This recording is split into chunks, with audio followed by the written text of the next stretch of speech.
Okay, wouldn't it be nice if we get Excel to do the integrals for us rather than having to do, those by hand and then translate them into all those equations right there? It might help us avoid making mistakes with formula entry and things like that, but let's try it. Of course, Excel can't actually do calculus, but it can do sums, like Riemann sum. So you can do like the trapezoid rule for integration numerically, right? So let's start this out. Um, so here's a kind of a picture. So there's a curve right there, right? So the next, if I want the area under this curve all the way to right here, for instance, then I can take whatever result I've gotten before and add to it the area of this next little trapezoid right here. And what you do is you kind of find the average height of that trapezoid and multiply it by that width right there. So I can take whatever I've got here plus the area of the next trapezoid. Here I've got the shear force set up like I did it before. This is just an Excel formula that just implements this thing right here like we've done before, okay? I'm going to double click on that to take that all the way down. And the next thing I'm going to do is do the bending moment. Now, every time I do one data point for the integral, I need two data points on the previous one, right? So for instance, this value in the bending moment is going to actually use both of those data points right there.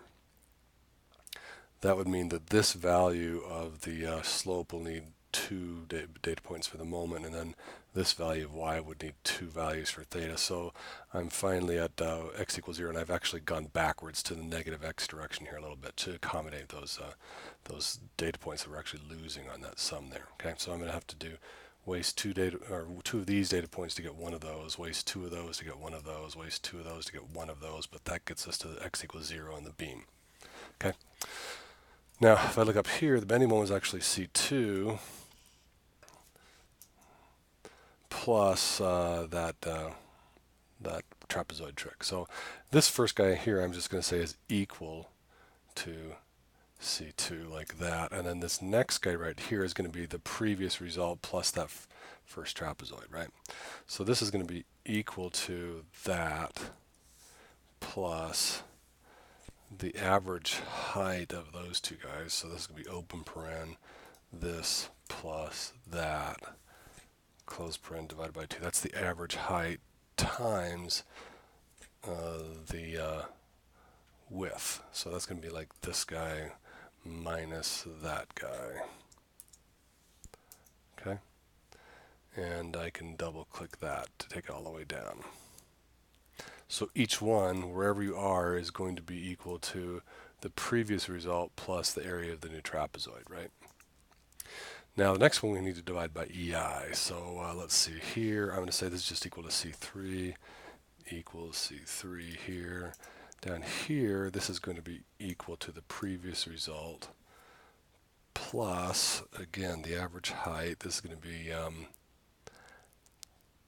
this guy plus that guy divided by 2 times open paren this guy minus that guy close paren. And don't forget to divide by E and I.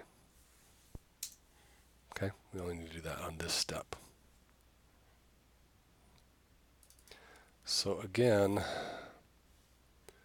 any random spot here is going to be equal to the previous result plus the area of that trapezoid divided by EI. That's the area of the trapezoid is the moment. If we divide the moment by EI, we should get theta, right?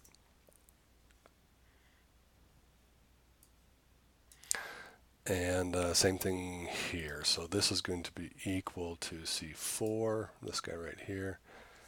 And then this, which is now at x equals 0, will be equal to the previous result plus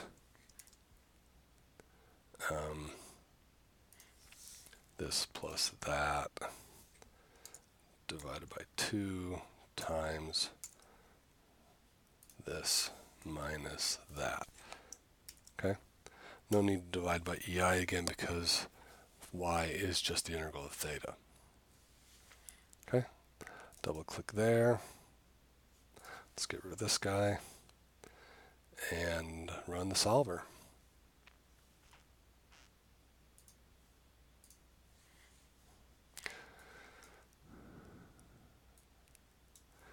Okay, and I've set this up already. So C, column C is the bending moment. 180 is the end. 180 is the last data point there. So this is the bending moment at x equals L, right? E, column E was the deflection. So this E180 is the deflection at x equals L. Both of those guys have to be 0, moment and deflection.